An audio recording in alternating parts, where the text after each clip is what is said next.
Good morning everybody! So today I'm going to be doing a little review and response to Seth Andrews' book Deconverted, A Journey from Religion to Reason. So I actually bought this book on my phone, on my Kindle. So it's been really fun reading it because I've just been reading it wherever I go. So if I've got 5 minutes while I'm waiting in the car, I pull it out, read another chapter, and it's been really cool to read while I'm out and about in my life, so it's been really cool. So I'm really glad that it was made available for Kindle. But also I've really loved it just because the book is so conversationally written, so it's really easy to read because it's as though he's just there with me, just kind of telling me his story, and it's comical, and he puts in the way that he talks is how he writes, which is a fantastic way to write because it actually makes me want to then respond as I would in a conversation. So that's why I'm making this video, because while I loved the book and I wanted to make a review anyway, I really wanted to make a response and say all the things that I wanted to say while reading it.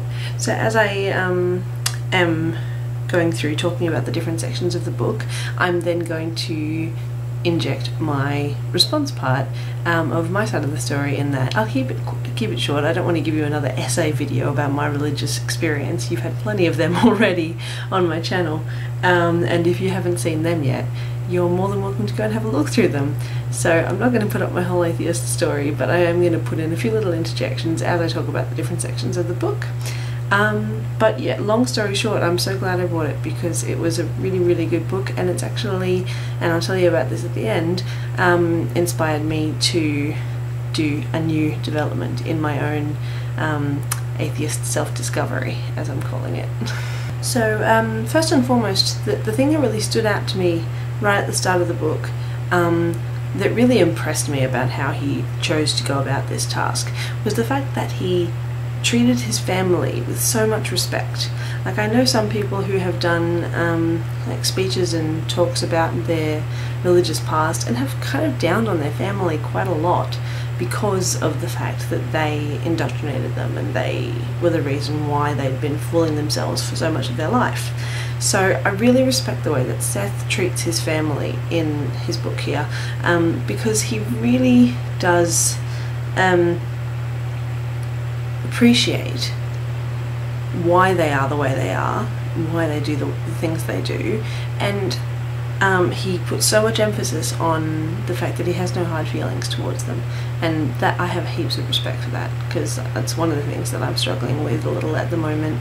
So it's really great to see somebody who can be so logical and calm and just address things in this loving, gentle manner, and it's so good. So yeah, that was just so impressive to me.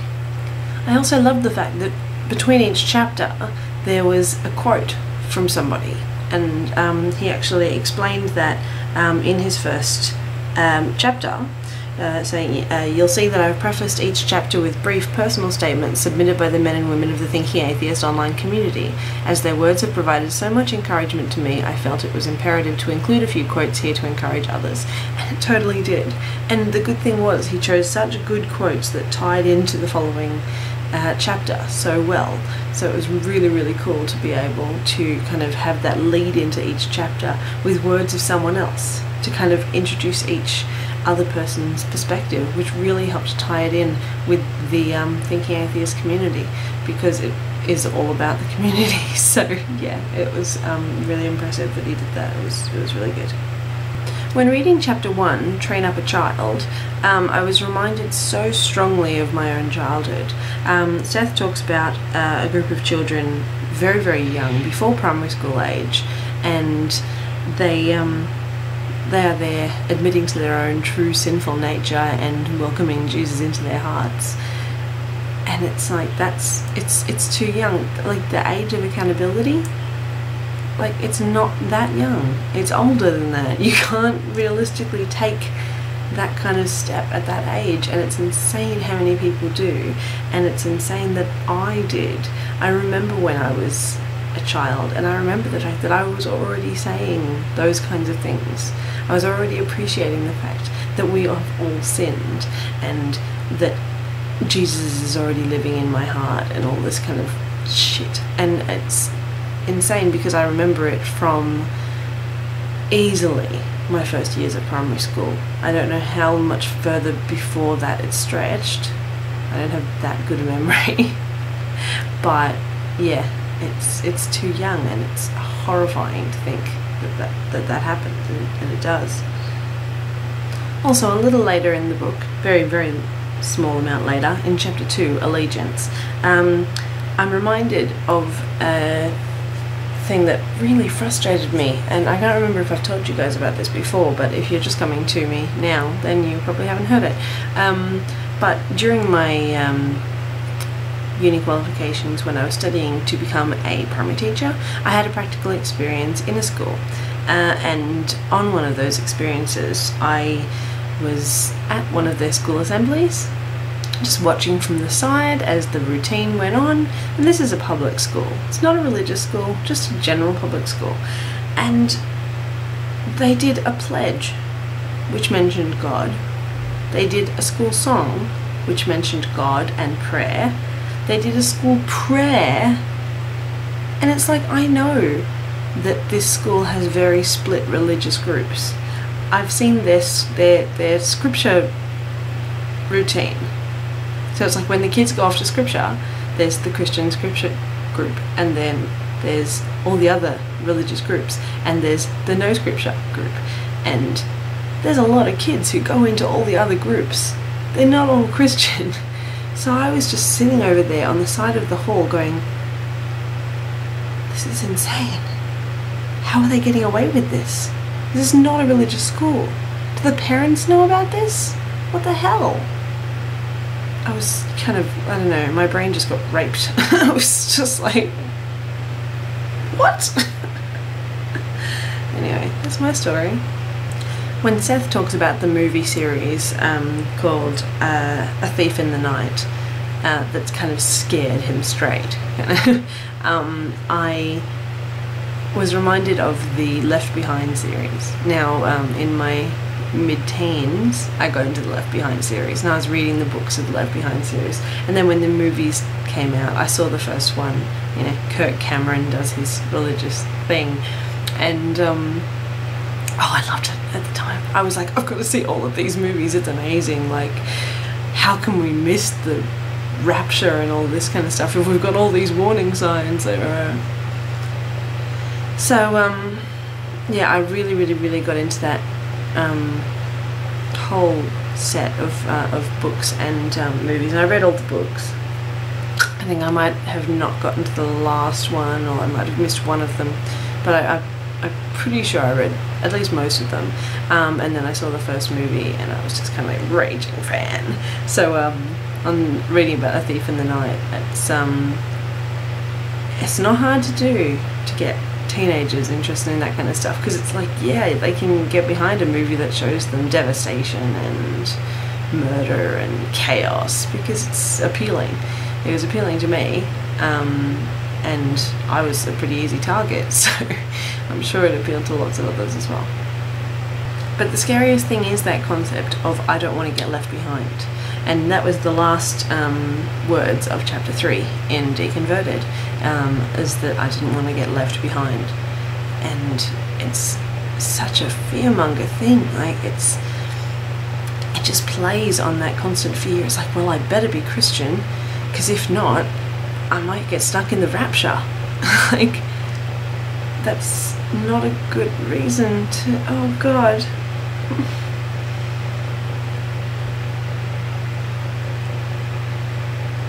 It's a scary thought to think that people would be converted just because of fear of something that probably won't happen.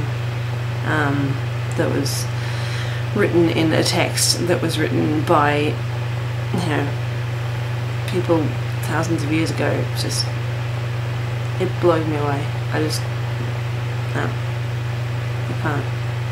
Just can't.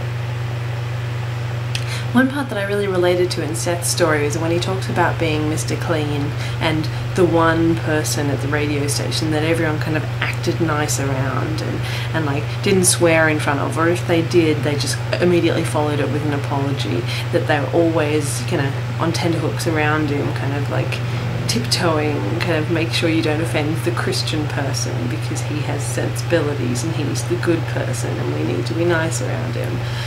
And that's who I was in my friends, among my friends, and even into uni. Right at the start of uni, when I was first meeting people and they found out I was a Christian, they immediately started like apologising for swearing and watching what music they played around me, which was ridiculous at the time because I was a complete metalhead, and not listening to Christian music at all and barely even going to church. And like I said, I was a Christian for the sake of saying that I was a Christian. I didn't actually practice at all. So I was already on my way out at that time, but all the way through high school, yeah, I was the Christian of the group. So there was always, like, while I swore a lot, they always made an effort to not swear around me for some reason. I'm not sure where the logic comes into that, but I very much know what he means when he says that he was Mr. Clean. He was the one that they all kind of watched themselves around him, like, got to be careful, don't offend the Christian. One review-based point that I want to pull in about the way that Seth writes in this book is that he really does well to pull in everything that he needs. So it's like all of his personal experience, and then he pulls in a little Bible verse, and a little Bible verse, and a little quote from somebody, and then a little someone else's story, and then a little Bible verse again, and it's like all these other things that go in and just support and strengthen the opinions that he's building up because of his story. And it's so well written. It's like it just flows, which is amazing because not many people can just do that. So I'm really, really impressed by his ability to just get his story across in such an entertaining and well supported manner. I'm very, very impressed. The next part that I can relate to in Seth's story is one that when I read it in the book was kind of like a punch in the gut, because it really was something that rang home for me. And that was when he was talking about Rich Mullins and the memoriam that he wrote for him, and how he read it and pretty much just hated himself for writing what he did. The fact that he wrote this kind of like message in memoriam of him and then finished it with "Welcome home, Rich." And this kind of like he's in a better place, and then reading it over and not believing himself and seeing, oh God, like I'm lying, I'm a complete hypocrite, like this is ridiculous. I found that like a much less significant event for me, because that was very, very impacting.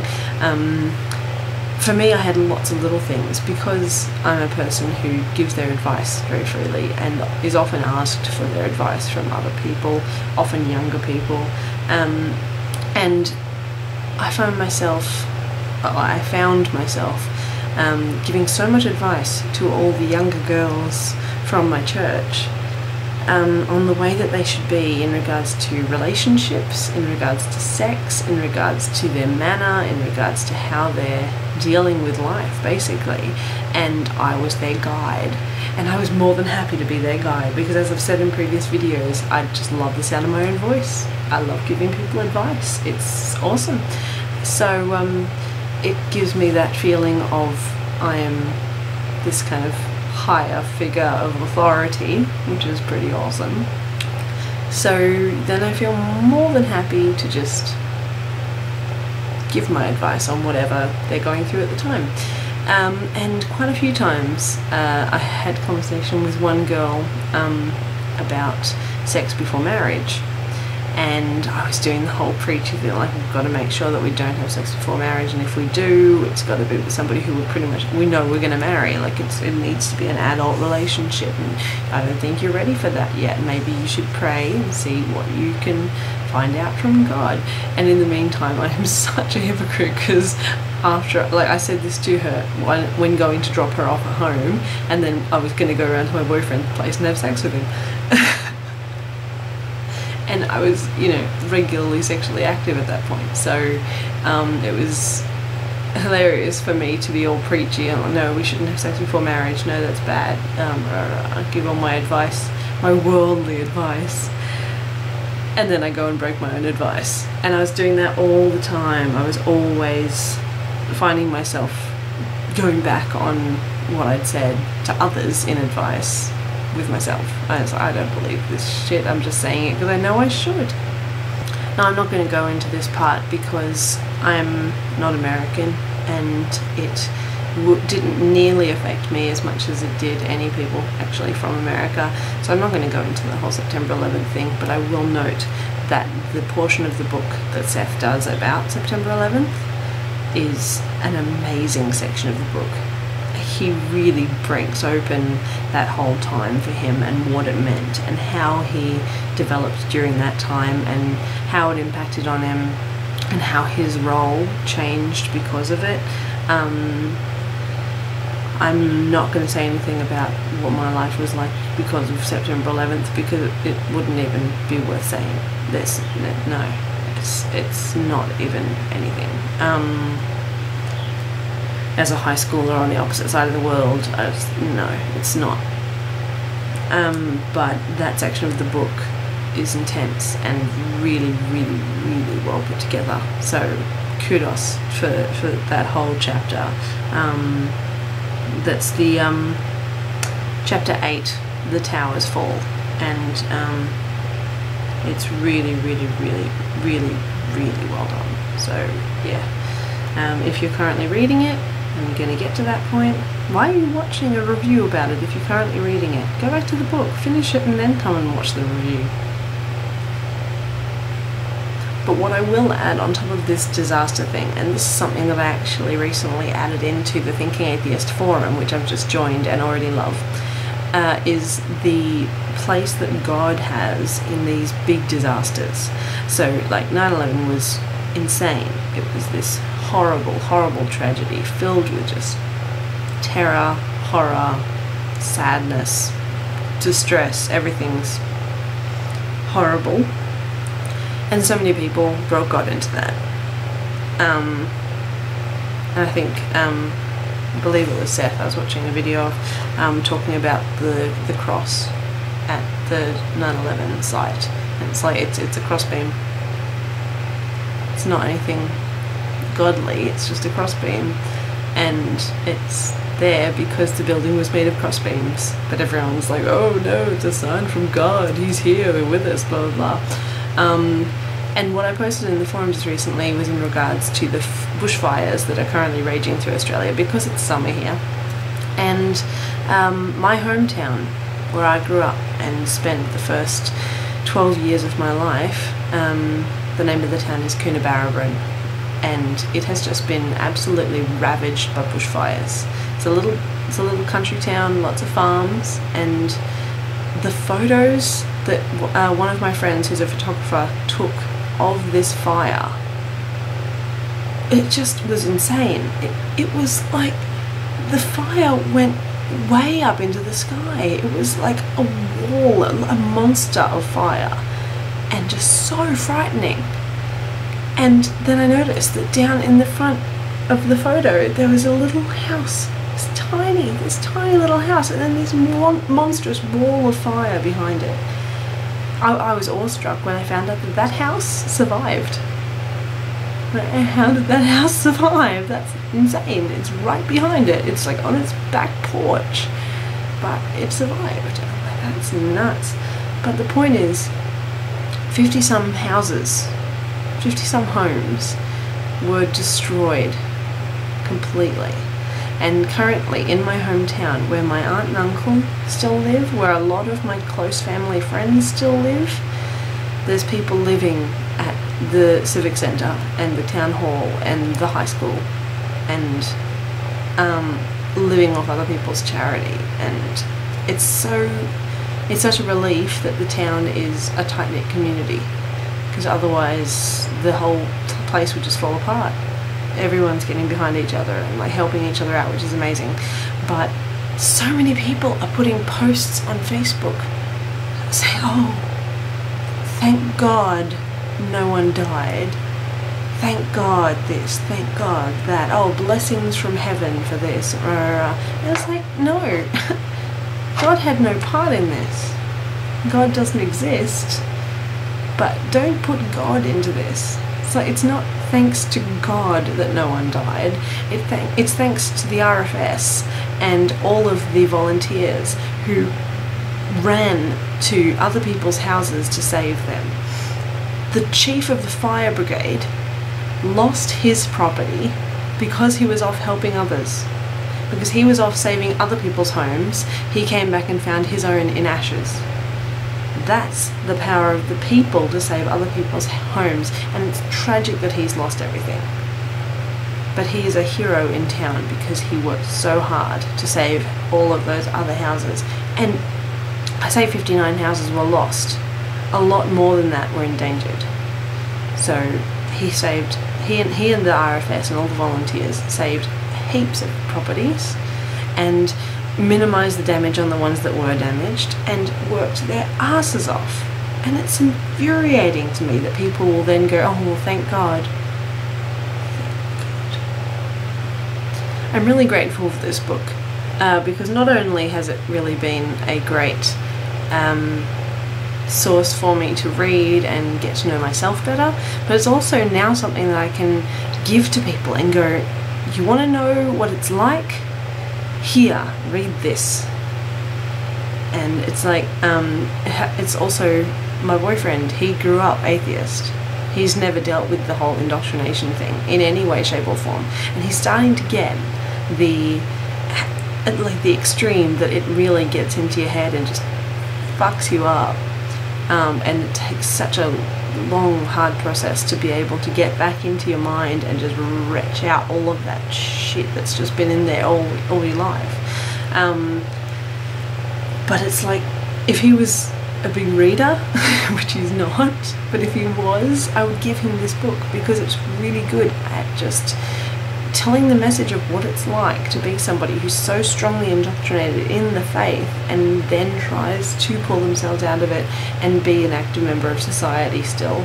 And it's so difficult to be able to fix your brain if your brain has been that strongly just fucked up by the church. So it's a really valuable resource for that, but also it's a valuable resource that I can now use when going into lectures against the people that I know who are still Christian and want to find it out with me and want to try and convince me to come back to the church, that I can now go to the book, this one here, because it's good, it's fantastic, and it covers everything I think I'm ever going to need, especially at the end where he actually puts in, and I almost wept with joy that he put in all the basic common arguments that come from the church and responses. So it's like, I can just copy and paste. It's awesome. Like it's really like, it's an invaluable source, and I'm so very grateful for it because it's really helping me in my progression from Christianity to atheism. And after all, that's one of the biggest things that one post-Christian can do for another. So I had a little point to add in regards to the quote from one of the members of the Thinking Atheist community that precedes chapter 14. It's by Tony in, I'm really hoping I pronounce this right, Syracuse in New York. And the quote is, "My roommate asked me, 'So are you saying you don't believe any of it anymore?' After a long pause I replied, 'Yeah, I guess that's right.' It felt as though a huge burden had lifted." And I get that so much, because it's really easy to believe, and it's really easy to not believe, but it's really difficult to say that you believe when you don't, and you don't even realise that you don't. So being in that state, and I was in it for a long fucking time, but being in that state where you actually don't believe in it, but you think you still do, and you keep on telling yourself you do, and you keep on telling others that you do, and constantly lying to yourself like that is a massive burden, and it's so hard to do. You don't even realise that that's what you're doing. You just assume that life is tough, there's things that you need to do to get by, and everything is hard and you need to just deal with that. But it's not. And it's like, it was only when I went, wait, I don't believe this. I'm not a Christian. Holy shit. That suddenly that burden did lift, and it felt amazing to suddenly go, wow, that's why I've been having such a hard time. Because I've been lying to myself and everybody without even knowing that I'm lying. It takes a lot of effort. It's really tiring. One part of the book that I really, really liked is the part in chapter 17 called Out of the Closet. And it's where he's talking about how he has two battling forces inside his head arguing with each other. So he became two different people, arguing different points on how he should be in the public arena. So I'm going to read that little part to you and then talk about the place that it has for me. Come on, Seth, you're an atheist. Yeah, but this isn't just about personal non-belief. This is about publicly challenging the sacred cows of religion in my own backyard. This is what you wanted. To stir the pot, to shed the light of scrutiny on Christianity, to get people thinking. But what about my job? If our church clients find out, they'll freak. You're just one guy, not the whole company, and you have the right to be non-religious in your private life. Sure, but if I'm cut off, demoted, or fired, my principles will have punished everyone under my roof. You can't be fired for being an atheist. It's illegal. But what if my employer found a reason, an excuse for giving me the boot? They're good people. They're honourable people. You know them. They're better than that.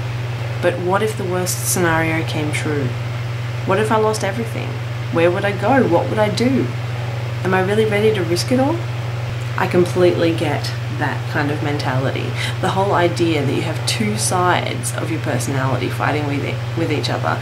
The one kind of sensible, rational, wanting to hold back and study the situation, wanting to make this decision slowly, and the other one just wanting to go, no, I want change now. This is what you want. Go by instinct. You know who you are. You know what you want. You need to go for it now. And then the two are constantly fighting for me in every situation, and in recent situations with breakups from friends and fights with people, and making these big decisions about who I'm going to be connected with in my later life really comes into it, because I've got the instinctive part of me going, cut it out, just do it now, just make your action, just have that conversation, just write it, do it now. And the other one going, completely not wanting to cause drama, because I'm very against drama. I don't want to cause fights, I don't want to have complicated discussions, I don't want to cause upset for people, I just want to be at peace. And that's always been the stronger part of me, the one that wants to draw back from conflict. So it's like this one's like a caged beast that just wants to break out, but I'm constantly denying and denying and denying. So sometimes when it breaks out, it just kind of goes crazy and makes a huge change to my life. But generally it's the other one that's in control, that's constantly going, no, let's think logically about it, let's stop, let's think, let's not act. But they fight a lot, so I totally get that kind of inner turmoil. It's a big part of, especially in the deconversion process. And that was just added to by the fact that I had the knowledge that my mother, who was long since passed away by the time I started questioning my faith,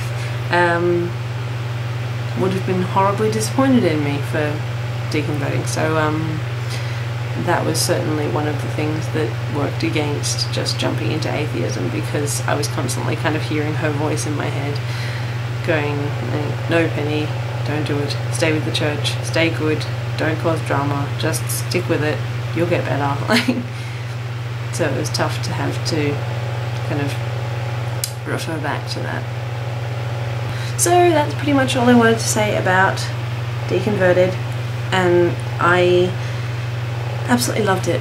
It was so good, and I'm so grateful to Seth for writing it. It's an amazing, uplifting book. It was really, really good to be able to have that story as something that was shared with me, and it really helped me to come to terms with a lot of things in my own deconversion.